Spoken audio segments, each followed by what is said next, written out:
Update on our radish at more or less 2 months or 8 weeks.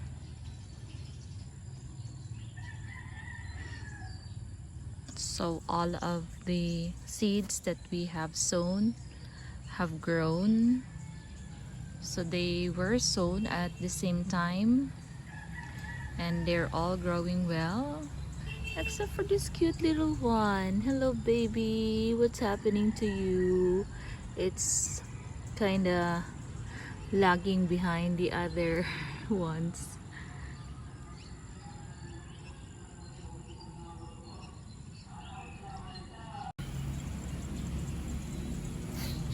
So this is now the update for our radish. So we have a patch of radish here. So they're like 3 months old already, and by the look of it, I think in 2 to 3 weeks or a month they'll be ready to be harvested. So we have to keep the root covered so they'll be flawless and blemish free like your skin. So let's keep them covered with soil.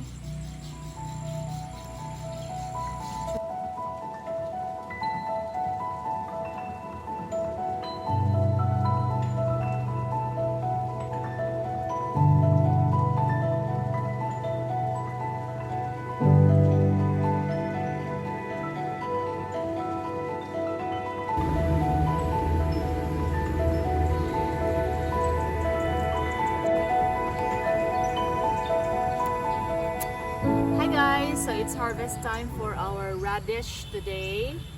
We are going to cook sinigang later, and we need radish and maybe hot peppers and some kangkong for our sinigang. So we're just going to harvest what we need and again leave the rest for some other days that we need them. So ever since I learned how easy it is to plant radish, I've been planting radish non-stop. So every time I harvest, I plant again a new batch so that there will be another harvest in like mga 2 to 3 months lang siya, ready to harvest na from the time that you plant it.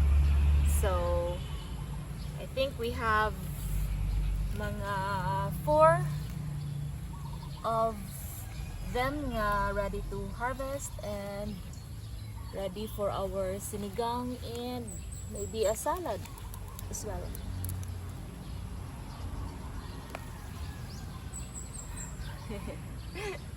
A curvy one. I think this one as well.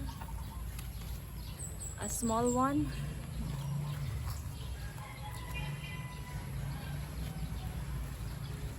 I think this one is bigger. Oh, this is a big one. And flawless at that. Flawless like me.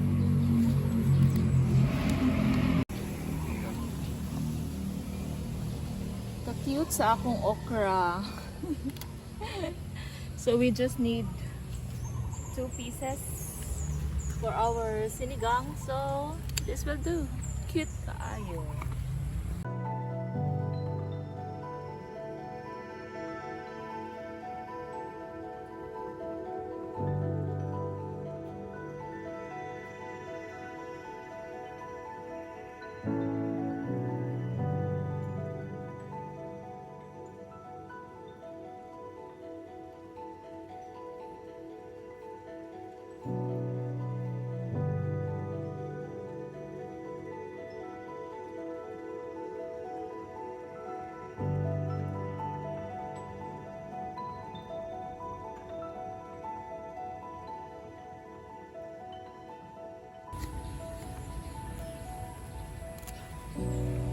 And some kangkong too for our sinigang.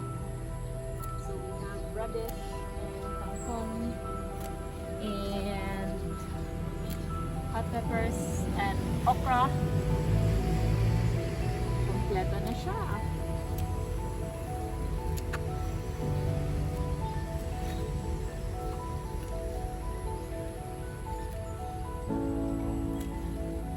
So we're going to get this one. Dili pa kayo siya hinog, but we are craving for papaya nga ituslo o suka for snacks or appetizer. So this one is just perfect.